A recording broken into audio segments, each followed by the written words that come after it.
Қайырлы күн баршаңызға, қалдарыңыз қалай? Біз бүгін букет из носков жасаймыз. Мен мына жерде бусинка сатып алдым. Барлық өлкеден бар, өзім Алматыда тұрамын.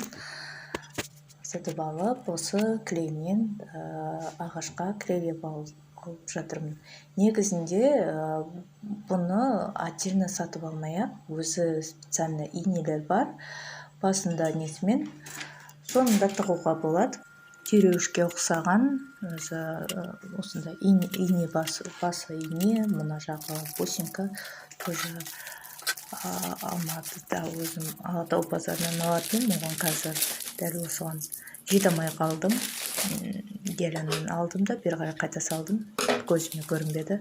Міне біз қазір носкиді қырқып жатырық, жаңа 2 пачка носки алып келдім. Оригиналын салып жатырмын. Қазіргіге екі түрлі носки, біреуі оригинал, біреуі не оригинал. Оригиналды бізде 3800 теңге екен, ал оригинал емесі 2,5 теңгеден, по-моему, 2700 ба сондай. Осылай роза гүл жасаймыз. Роза гүл жасаудың бір техникасы, ол іш жағын кішкене азайтып, жоғары жағын көтереміз. Осы ғана негізгі техникасы. Жаңағы басқа да жолымен бұрауға болатын еді, мен просто осы жолы осылай оңай жолын таңдай салдым. Сіздер де осылай жасап көрсеңіздер болады. Бірақ ютубта қанша варианттар бар, тоже ақтарып та көрсеңіз болады. Әркім өзіне қалай удобно, сол вариантын алады. Лайк басып, комментария жазып, өз пікіріңізді жаза кетіңіз. Барлық комментарияға обратный ответ болады. Барлығыңызды жақсы көремін. Бізде осылай роза жасалып жатыр. Цветін өздеріңіз таңдайсыздар. Негізінде қыстың күні ақ носки болмайды. Біз қазір февраль айында жасап атқаннан кейін ақ носки бізде жоқ. Жаздың күні майдың несінде алатын болсаңыз, ақ носкиді қоссаңыз болады. Ақ носки мүлдем сатпайды деген сөз жоқ. Супермаркеттерде, басқа жерде де бар негізінде, бірақ менің іздеген кезінде табылмады. Базардың адамдары прямо қажет десеңіз, тауып берейін деп тұр, бірақ өздерді еще түсіндіріп айтты, қыстың күні қандай ақ носки деп. Сонымен осы қара носки мен серый цветті алуға тура келді. Ал енді біз розамыз осылай жасалып жатыр. Осылай видео түсіргенде арасында көп қатып қалады. Бірақ бұл жерін кішкене өткізсеңіз де болады. Жайлап қарасаңыз да болады үйрену үшін. Видеоны түсіргеніме қанша болды? Памятімде уже біраз болыпты. Енді мынау букет из носков деген негізінде бәрібір пайдалы зат қой ол. Оны бәрібір алатын адам. Магазинге барып алады ол кісі. А сіздің қолыңыздан алған ол еще приятнее. Поэтому өзіңіз базардан алып, осылай гүл жасап, сыртына қызыл орап, қаптап, әдемілеп жасасаңыз да болады. Ешкім сізге ешнәрсе демейді. Осылай жасап қойыпсың, былай жасап қойыпсың деп ешкім ешнәрсе демейді. Так что әдемілеп жасап беріңіз. Мына жерлерін кесе жылжыттым. Өйткені бұл оформление өзіңіздің қалауыңыз. Қаласаңыз жасайсыз, қаламасаңыз жасамайсыз. Негізінде барлық оформление өзінше бір ерекшелігі болады ғой. Уже біз упаковка жасауға кірістік. Упаковка жасаймыз бір спиральный техникамен. Спиральный техника деген ол бір точкаға аламыз. Бір точканы алып, жанына алтауын қойған кезінде, сол кезінде общий жетеу болады. Содан кейін сіз уже жанына қоя бересіз. Бірінен соң бірін.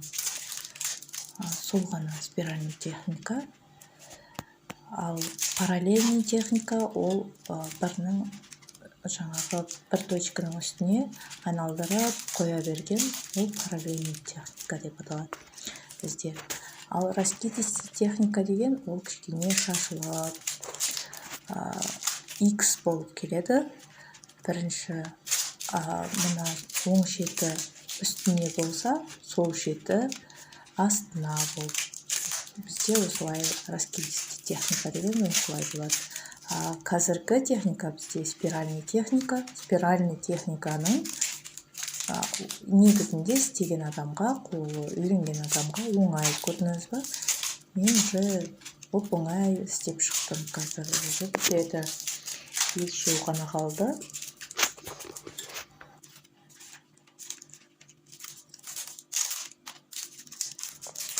Міне уже бітті. Мына біреу септіктеді екен.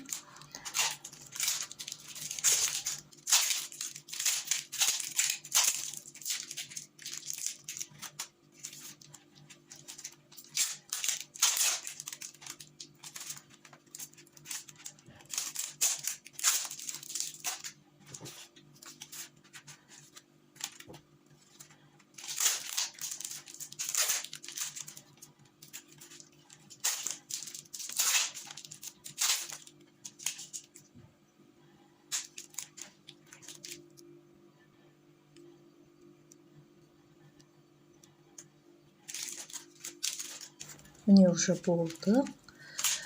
Енді аяғын кесу ғана қалды. Аяғын кесіп, упаковка жасау. Видеокамераны ешкім ұстап тұрған жоқ болғандықтан менің көп сіздерге көрсететін нәрсем бәрі ұшып кетіпті, оказывается.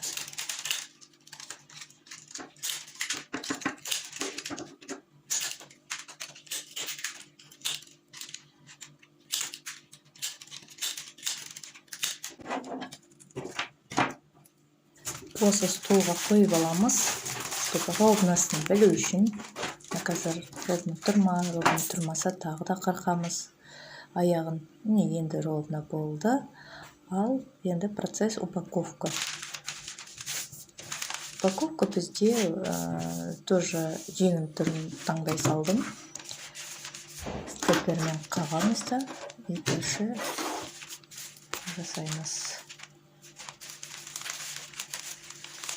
Аяғын көрсетпеш үшін аяғын тишу бумагамен жауып қойдым, айтпақшы. Көрдіңіз ба, байқадыңыз ба? Алтын спекпен бәрін деп жауып қойдым. Сіз лайк, комментарий басып отыруды ұмытпаңыз. Маған ол қажет нәрсе.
Міне уже упаковканы да біттік, аяғына жеттік. Бұнда 3 вариантты көрсеттім.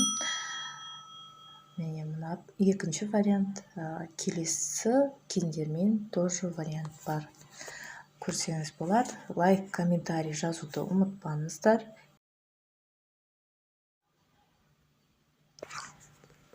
сау саламатта жүздесейік. Аман болыңыз, сау болыңыз.